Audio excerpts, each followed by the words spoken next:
Assalamualaikum warahmatullahi wabarakatuh. Bismillah, alhamdulillah. Salatu wassalamu ala rasulillah Muhammad ibn Abdullah wa ala alihi wa sahbihi wa mawalah. Amma ba'd. Kali ini kita masih akan berbicara seputar muamalah, yaitu tentang gadai dan borg di dalam Islam. Pada video sebelumnya kita juga sudah membahas tentang jual beli, pinjam meminjam, utang piutang. Dan kali ini kita akan membahas tentang gadai dan borg.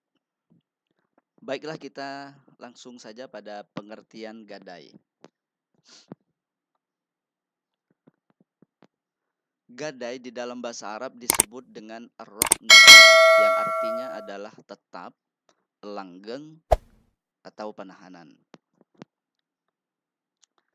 Sementara secara istilah, gadai adalah memberikan barang yang digunakan sebagai jaminan atas sesuatu yang dipinjam atau diutang dari orang lain berdasarkan kesepakatan tertentu.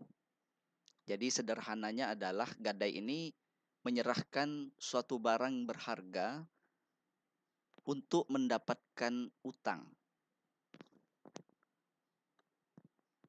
Kemudian hukum gadai. Hukum asal gadai ini adalah mubah atau boleh. Dasarnya adalah yang pertama Quran surah Al-Baqarah ayat 283.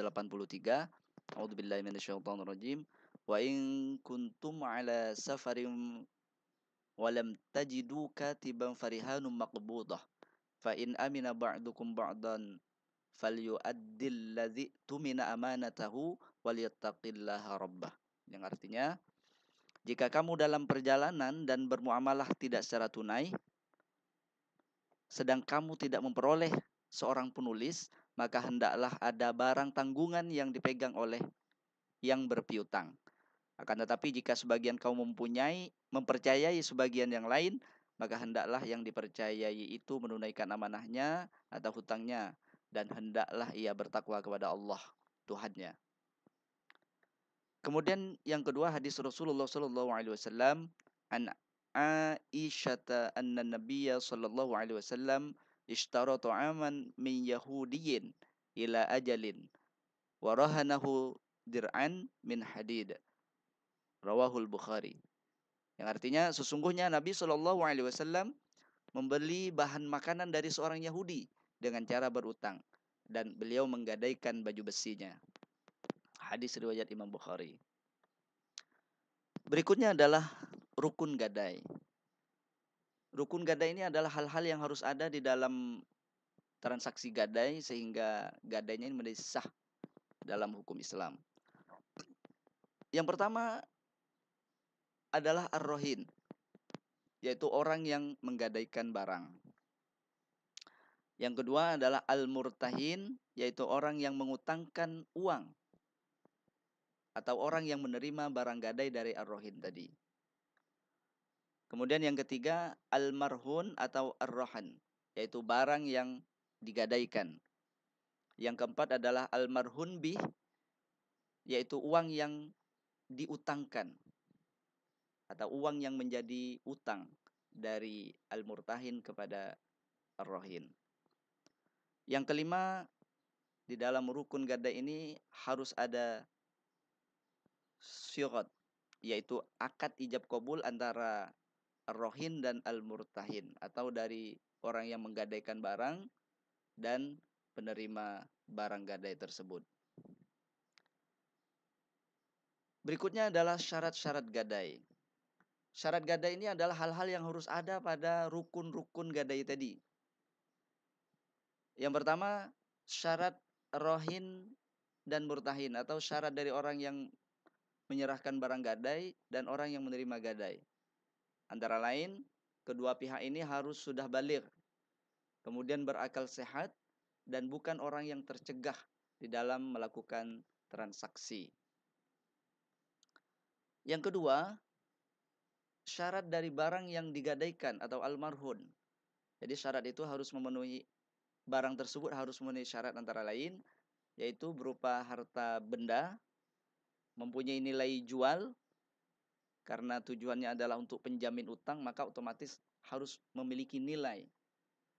Dan barang tersebut bisa diserah terimakan oleh penerima gadai. Kemudian yang ketiga, syarat dari almarhun bih atau dari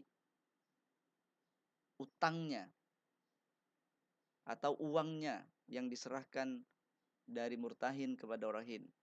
Yaitu yang pertama, sebagai utang. Kemudian harus ada barang tersebut, uang tersebut pada saat transaksi. Kemudian utang tersebut bisa diserah terimakan dan juga jumlahnya harus jelas. Sebagaimana utang, maka jumlahnya harus jelas. Karena nanti akan dibayar dengan jumlah yang sama. Kemudian yang keempat, syarat sirat atau akad ijab qabul. Antara lain harus jelas pengertiannya. Artinya antara ijab dan qabul itu harus sama-sama bisa dipahami oleh kedua belah pihak. Kemudian harus sesuai antara ijab dan qabul. Jadi kalau ijabnya misalnya menyerahkan gelang 10 gram misalnya, maka qabulnya juga adalah menerima barang berupa gelang 10 gram. Jadi harus matching antara ijab dan qabul. Kemudian menggambarkan kerelaan kedua belah pihak. Jadi ijab qabul ini betul-betul menggambarkan kerelaan baik dari orang yang menyerahkan gadai maupun dari orang yang menerima gadai.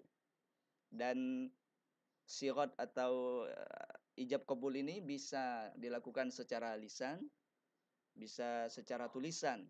Kalau nilai gadai atau utangnya itu besar, maka sangat dianjurkan untuk ditulis.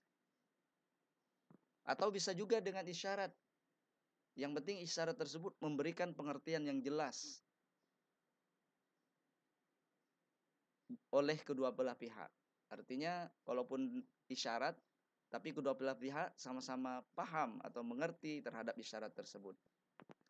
Serta bisa pula berupa perbuatan yang telah menjadi kebiasaan dalam ijab qabul. Artinya dalam suatu masyarakat tertentu barangkali ada hal yang sudah lumrah, yang itu sudah dipahami oleh masyarakat di lingkungan tersebut, maka sah-sah saja jika hal ini sudah menjadi kebiasaan sehingga tidak akan memunculkan salah paham karena sudah sama-sama dimengerti. Hal-hal lain terkait gadai.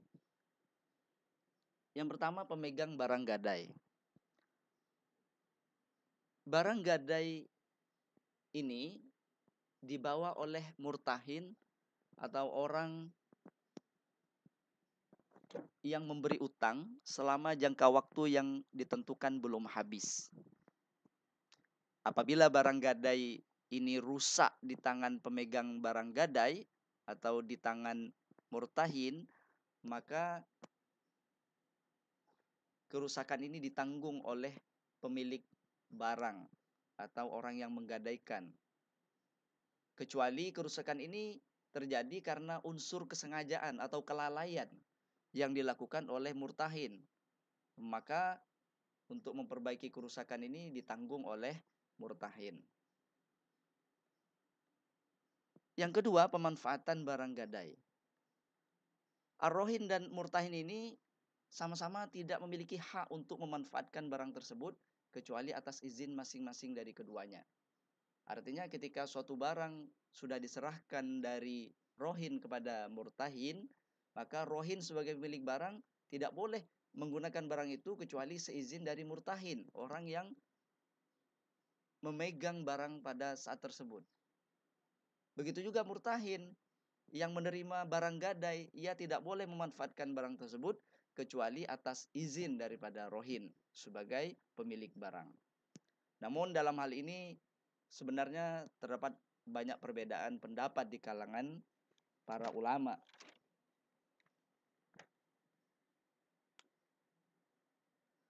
Menurut mazhab Syafi'i, boleh bagi penggadai atau pemilik barang untuk mengambil manfaat dari barang yang digadaikan tersebut tanpa izin dari pemegang gadai.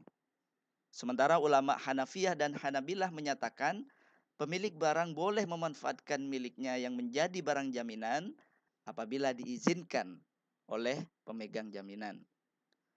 Berbeda dari kedua pendapat tadi, ulama Malikiyah berpendapat bahwa pemilik barang tidak boleh memanfaatkan barang jaminan, baik diizinkan oleh murtahin maupun tidak diizinkan. Karena barang itu berstatus sebagai jaminan utang, sehingga tidak lagi menjadi hak milik secara penuh dari rohin ini. Kemudian yang terakhir adalah borg. Borg adalah suatu barang yang dijadikan jaminan kepada orang yang berpiutang sebagai peneguh atau penguat kepercayaan dalam utang piutang. Jadi kalau bedanya dengan gadai, kalau gadai itu kita menyerahkan barang untuk mendapatkan utang.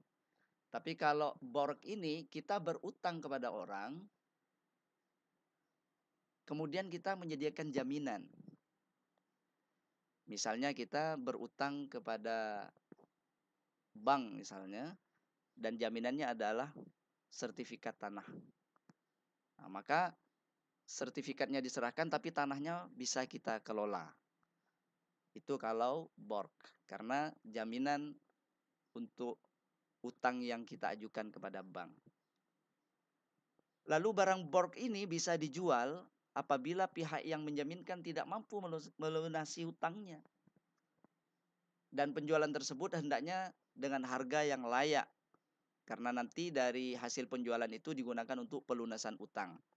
Nah, jika ada kelebihan dari hasil penjualan borok ini, artinya melebihi dari utang, dari jumlah utang, maka kelebihan tersebut harus dikembalikan kepada orang yang berutang atau kepada orang yang memiliki barang jaminan tadi. Misalnya berutang 20 juta. Ternyata kemudian tanah tadi karena tidak mampu membayar 20 juta, tanah ini dijual, kemudian laku 30 juta. Maka bank hanya boleh mengambil 20 juta, lalu kelebihan 10 juta itu harus dikembalikan kepada orang yang berutang tadi. Demikian materi tentang gadai dan borg di dalam Islam. Semoga bermanfaat. Wal afwa minkum. Wassalamualaikum warahmatullahi wabarakatuh.